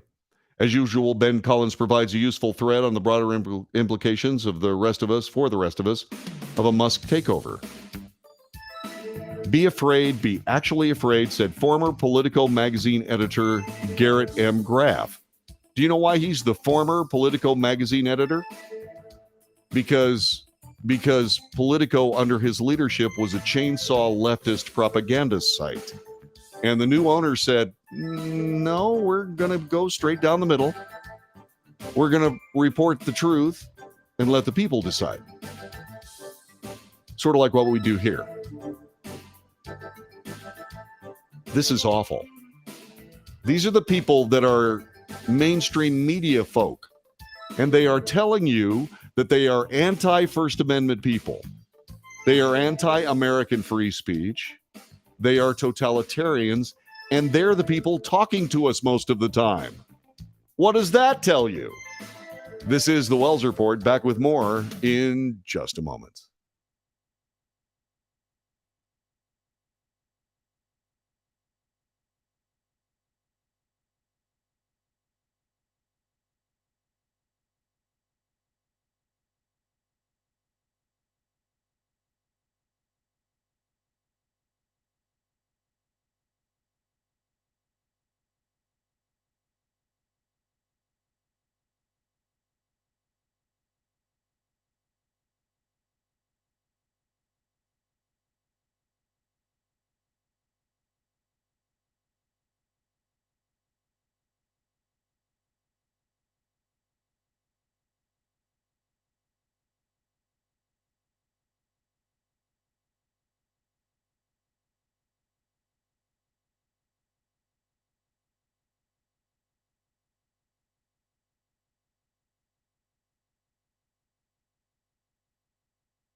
This is the Wells Report. My name is John David Wells.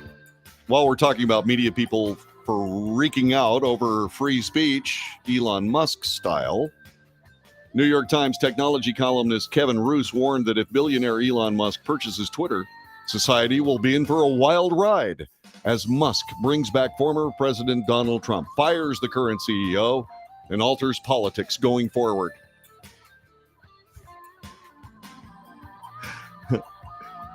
You know what's amazing to me? You know what's really incredible? These people have no idea. They have no idea whatsoever how silly they look. They have no idea. They're not paying attention to the implications of what they're saying. They're saying the free speech concept of the United States Constitution is absolutely wrong. And they're saying that it's absolutely wrong for political considerations. What are you doing?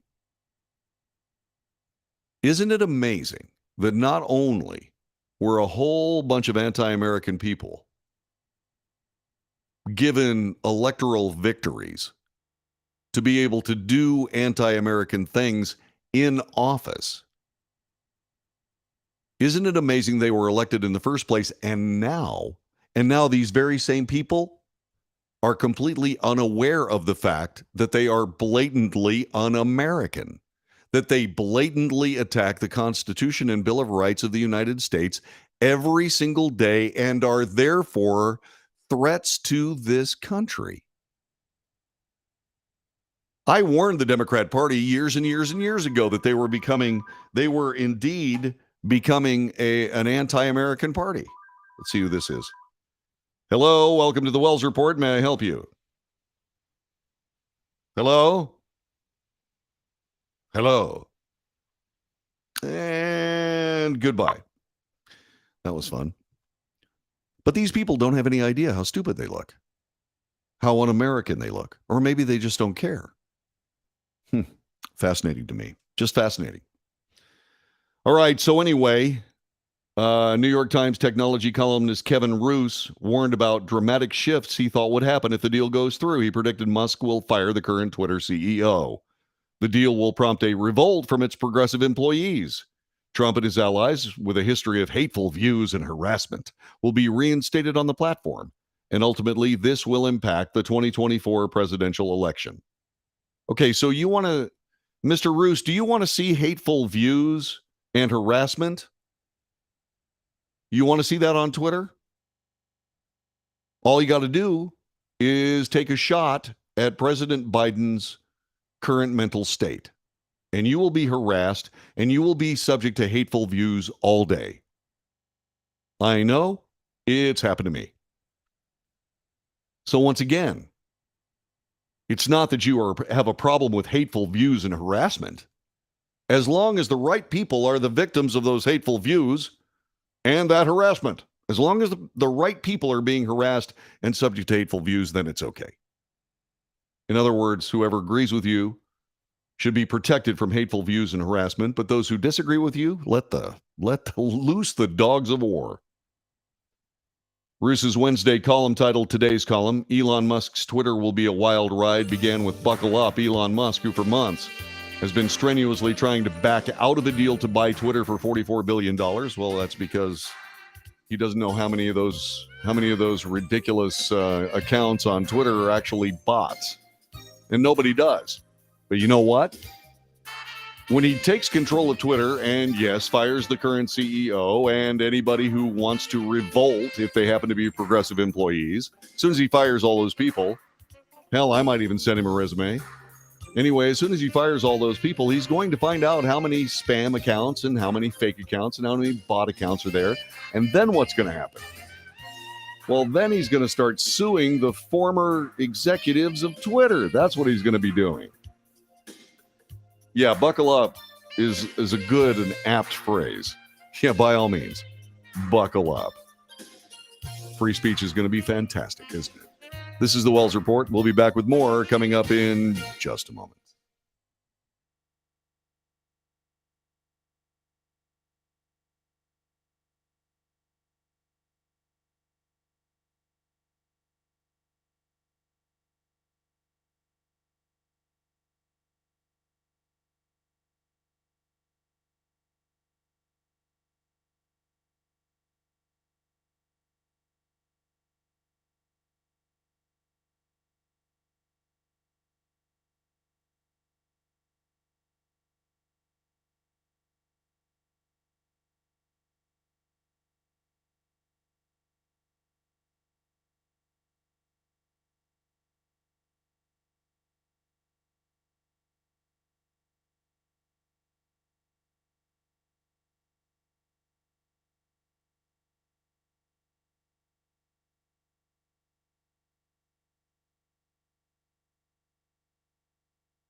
This is the Wells Report. My name is John David Wells. Thank you very much for being a part of our radio broadcast. It's actually not a radio broadcast anymore, is it? It's actually a podcast now on internet.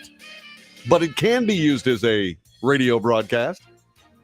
So if you happen to have a radio station and you need a show, you'll note that there is a radio format here that you can plug into your radio station for free.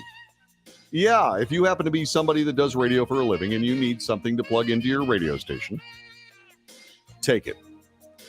Just give me a call at 817-379-2172. 817-379-2172. Okay?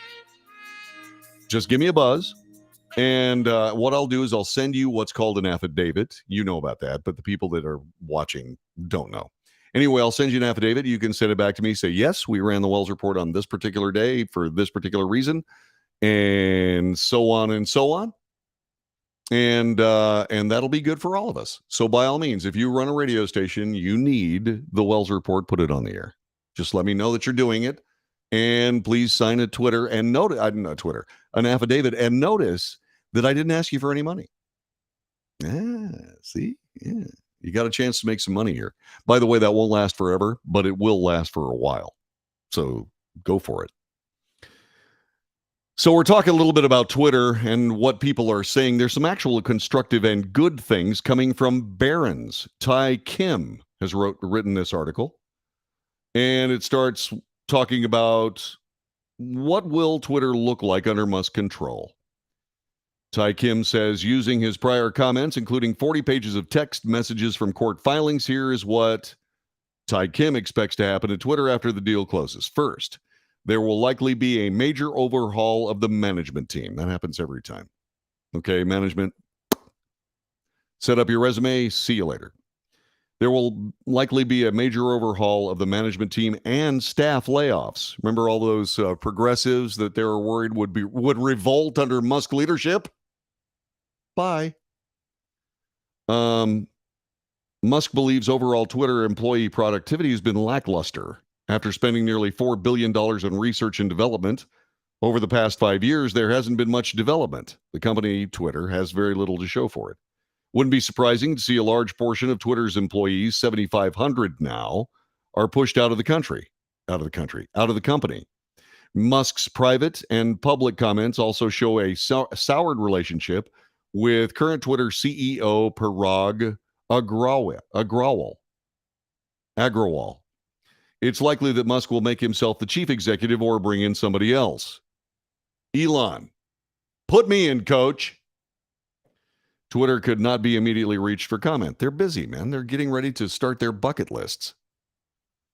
Second, expect a culling of spam accounts and a lighter touch in content moderation. Musk has said one of the primary reasons Twitter needs to go private is the purging of fake users that will make its metrics look terrible, which is difficult to do in a public company. He told Twitter CEO he would like to unwind permanent bans for anybody outside of spam accounts and those who explicitly promote violence. While some may argue ex-President Donald Trump fits one of those parameters, Musk has said the ban was, quote, morally wrong and flat out stupid, unquote. Absolutely. And let's go back not too far. Remember, Twitter was on the ropes. Twitter was about to go down the tubes, and suddenly Donald Trump started using it. And he was roundly criticized for it. Freudian slip? Did I make a Freudian slip? Where? When? Who? What? Let me fix it. Arthur, tell me did I make a Freudian slip? Tell me what I said and I'll fix it. Anyway, moving back to what I was saying. Remember, Twitter was on the ropes before President Trump, candidate Trump, then President Trump, started using it. And one of the dumb decisions, and Musk says it right here, one of the dumb decisions that was made was to ban Donald Trump. There wouldn't be a Twitter without Donald Trump. There wouldn't be. Come on, man. What are you thinking? It was dumb. Dumb.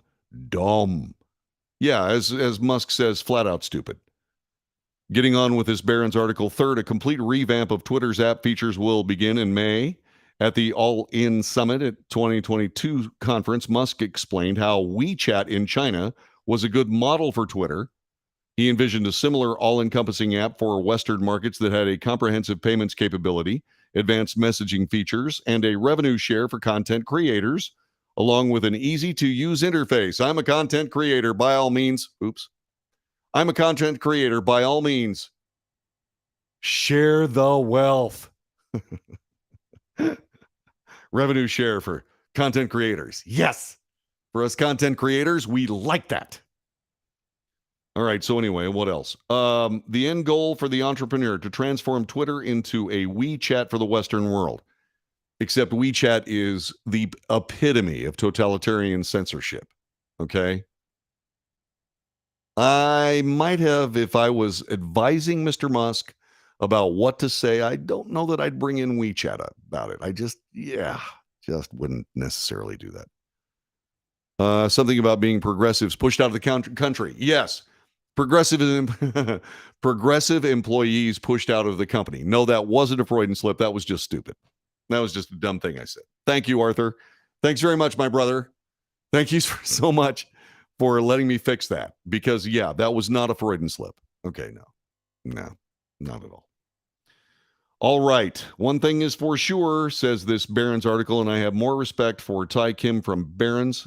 He says this: a Twitter owned by Elon Musk is not going to be boring. That is completely correct. All right, let's move on to some other things having to do with the restoration of American rights. We just talked about the restoration of free speech on Twitter. Yes. Let's talk about the Supreme Court of the United States. The Supreme Court ordered a lower court ruling on a Massachusetts gun control law to be vacated and directed a lower court to reconsider the case. The case in question, Morin versus Liver, centers around a controversial Massachusetts law that imposes strict restrictions on the possession and purchase of handguns, including the need for a license in order to purchase or possess a pistol. The law also includes a lifetime ban on purchasing handguns on anyone convicted of a nonviolent misdemeanor involving the possession of or use of guns. The U.S. District Court of Massachusetts originally found the law constitutional. The Supreme Court today, or actually it was day before yesterday, ordered the ruling be vacated, the case be remanded to the United States Court of Appeals for the First Circuit for further consideration in light of New York State's Rifle and Pistol Association, Inc. versus Bruin, which is the one that struck down the New York law that required people to demonstrate proper cause to obtain a concealed handgun permit. Look, if you have a clean record, you're not a convicted felon. You know, if you have all those things, they shall issue you a concealed weapons permit. That happens, crime goes to zero or nearly zero. The constitutional right, this is a quote, the constitutional right to bear arms in public for self-defense is not a second-class right subject to an entirely different body of rules than the other Bill of Rights guarantee. That according to Judge Clarence Thomas. We know of no other constitutional right that an individual may exercise only after demonstrating to the government official some special need. The case was considered a landmark ruling by the court, opening up the potential for new challenges to state and local restrictions on guns. We just saw one. The order to vacate the lower court ruling and have the case reheard was unsigned by the justices. There were no dissents. There was no reason. There was no reason to. And that's good that there were no dissents. Really good. Okay? Because honestly, if we saw anything else out of the Dobbs decision, we saw a Supreme Court of the United States returning the judicial branch to being the judicial branch and not a super legislature. That is a very good thing. And oh, by the way, standing for states' rights. This is good. This is very, very good. Yeah, that is very, very good. Okay, so that's one other thing. Now, yesterday, let me see if I can find that article. I think I've got it here. It's right here. It has to do with the FBI. Oh, here we go. No, that's not it. Oh, there we go. All right, I found it. Ha ha ha ha ha. If you missed the show yesterday, you missed me reporting this article courtesy of Fox News. A new report from the Crime Prevention Research Center, the CPRC, argues FBI data concerns massive errors when tracking active shooting incidents, undercounting how often armed citizens have thwarted active shooting situations over the last 8 years. Okay? Data released by the nonprofit shows that 34.4% of active shootings were thwarted by armed citizens between 2014 and 2021. FBI data for the same time frame reports only 4.4% of active shootings were thwarted by armed citizens during that time period. There's a big difference between 34.4 and 4.4%. One third of active shootings in the United States between 2014 and 2021 were stopped by a good guy with a gun. And the FBI didn't see it that way. And the Crime Prevention Research Center looked at the same data and came up with a completely different set of stats. By the way, you can go to Fox News and look that up. Just look up CPRC and active shooting. That'll bring the article right up to you. It's Fox, by the way. Okay? Now listen to this. There have been at least 12 instances over the last 2 months across the country, armed individuals thwarting attacks and crime by firing a gun or simply displaying it to a suspect. That's in the last 2 months. Quote, I would always protect my employees, my customers, myself. This instance, fortunately, I was here by myself, so I only had to worry about that. I took care of it, and that was that. Craig Cope, 80 years old, liquor store owner in California. He thwarted an armed robbery. The liquor store was one of at least 12 people across the country between August and September who stopped crime by turning the tables on the suspect and opening fire or displaying their firearm. In Cope's case, he stopped a would-be robber by firing his shotgun. That same month, a gas station clerk in Washington state shot and killed a would-be robber. At the end of September, another gas station clerk shot dead an armed robber in San Antonio. Yeah, we don't deal with this well in Texas. Yeah, you pull a gun on somebody in Texas, chances are pretty likely you're going to get shot. Additionally, a convenience store clerk in Florida stopped an attempted armed robbery last month just by showing his weapon. A concealed carry permit holder in Chicago, and you know how rare those are, ended an apparent armed hijacking in August. He returned fire, left the suspect in critical condition. California homeowner shot and killed an intruder to protect her husband, who was fighting with the intruder last month. An Oklahoma man shot and killed a burglary suspect at his Tulsa condo at the beginning of September. Instances of armed individuals stopping crimes comes at a time when states like New York have cracked down on guns. Democrat Governor Kathy Hochul signed legislation last month banning people from carrying firearms in Times Square, as well as most hospitals, restaurants, transit systems, parks, schools, theaters, and other areas deemed to be sensitive locations. The Supreme Court of the United States will stomp the life out of that law and that edict very soon. Because what Kathy Hochul has done has turned Times Square, most hospitals, restaurants, transit systems, parks, schools, theaters, and other areas deemed to be sensitive locations in New York, free fire zones by criminals. This whole concept that a good guy with a gun will stop a bad guy with a gun just doesn't hold up, except when it does all the time. She's quoting the FBI stats. It's crap. It's absolute crap. And then, of course, there's this. Let me see if I can find this thing. Where did it go? I know I have this. Hold on just a moment. Oh, that's why I couldn't find it, because I'm not on the right date. Okay. Hold on just a moment. There's Twitter, and there's that. Oh, this is good. While we're talking about FBI and their reporting of crime statistics, check this out. This, by the way, from CNN. The FBI released the 2021 Crime in the Nation report, which is typically the most comprehensive snapshot of crime in the U.S. But only 63% of the nation's more than 1,800 law enforcement agencies submitted data. That's nice. The lowest level of participation the FBI has reported since 1979. Only 52% of all agencies submitted a full year's worth of data, according to the FBI. Guess what was missing? Guess what was missing in the 2021 Crime in the Nation report? Crimes in New York and crimes in Los Angeles. Let me ask you a question. Just let me ask you one little question. If Donald Trump was still the president of the United States, would the crime stats for New York and California, if they were as bad as they are right now, which wouldn't be the case, but if they were, would they be reported in the FBI crime statistics report? I'm just asking. You see, what I'm thinking is that hell yes, they'd have been reported. This is the Wells Report. Back with more in just a moment.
This is the Wells Report. My name is John David Wells. If you find any kind of value in this broadcast, please tell your friends about it. This is a little grassroots, itty-bitty campfire that's just getting started. This is an independent broadcast, an independent review of the news. We bring you news, honestly reported, analysis, commentary, and debate. We do it every day, Monday through Friday, from 2 p.m. until 5 p.m. Central Standard Time. Okay? If you think there's value in this show, support it by subscribing. Pass it along to your friends. Share it. Give us a like or two. Just hit the like button. Okay? And then if you really want to support the broadcast, go to patreon.com, patreon.com / the Wells Report, and you can actually send some money my way. And like I said, it makes me a little nervous and I feel really weird about asking, but I look at The Guardian and several other journalistic sources that ask for money because, times are tough. Times are tough in the journalistic world. All these so-called propagandist journalists are sucking the air out of the room for the rest of us. But in the case of the Wells Report, all they do is give me something else to talk about. Whenever they misreport something, whenever they propagandize something, whenever they do that, gives me more to talk about. And I sincerely appreciate it. But like I said, you can throw some cash at this show. It's only $1 or $2 a month. That's all it takes. Just $1 or $2. Go to patreon.com/The Wells Report. And thank you very much for your consideration. Finally, on the Wells Report today, the University of New York, or New York University, NYU, costs $77,632 in tuition every year. $77,632. For an undergrad, for a full-time student, your undergrad, your bachelor's degree will cost $310,528, and you haven't purchased books yet. $310,528. And what are you getting for your money? Well, chances are pretty likely that you're not going to find the next Nobel Prize-winning chemist coming from New York University. You know why? Because they dismissed a renowned chemistry professor from NYU because students complained about him. Yeah. Maitland Jones Jr. is one of the nation's top organic chemistry professors. He was tenured at Princeton. He wrote an influential textbook, over 1,000 pages.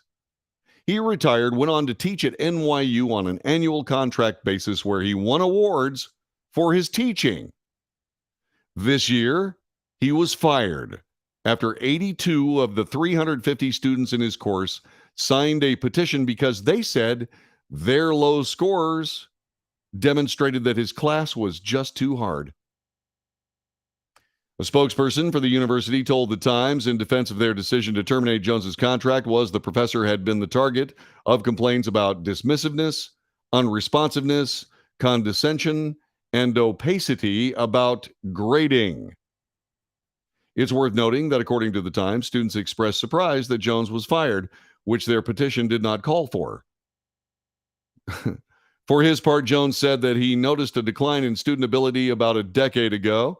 He made his exams easier. An unusual number of students still did poorly on them. Then the pandemic hit. In the last 2 years, they fell off a cliff.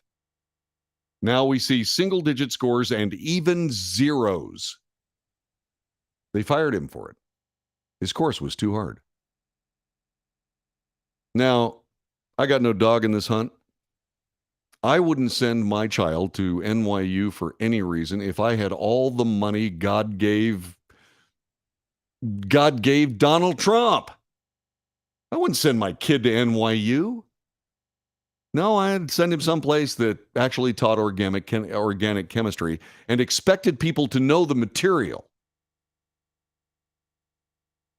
You know, that idea that, that he was dismissive, unresponsive, condescending. He's one of the greatest organic chemists in the world. If you are some pinheaded little student that wants to complain about him, he is going to be dismissive, unresponsive, condescending. And as far as opacity about grading, if you know the material, there will be no opacity. Your grade will be A. Welcome to frickin' college. It's the academy, friend. It's hard. You actually have to study your butt off. Whether you're at home because you're wearing a mask and afraid you're going to get a cold, or whether or not you're actually or you're actually just some entitled young punk who thinks for whatever reason that you probably just glided. If you're going to NYU, you're probably pretty smart. So if you're going to NYU, either that or you're rich. Anyway, you're going to NYU and you feel, hey, this is going to be easy. Well, by God, better not be easy for $77,000 a flipping year, $310,528 for an undergrad. You got to be nuts. Unbelievable. Absolutely unbelievable. And on that note, this has been the Wells Report for the 5th day of October, year of our Lord 2022. Thanks for watching. Take good care of yourself. Be safe. Make great decisions. See you tomorrow. And just like that, it's the end of the Wells Report for today. Wednesday, I'm going to be playing drums tomorrow night at a heretofore undisclosed location. If you need to know what the location is, reach out to me. I will tell you. Okie dokie. Okie dokie. Until then, God bless you. I've got a whole bunch of work to do. I've got to put this thing up on Rumble, and I've got to put this thing up on Patreon, and I got to go. So, like I said just moments ago, be safe. Make good decisions.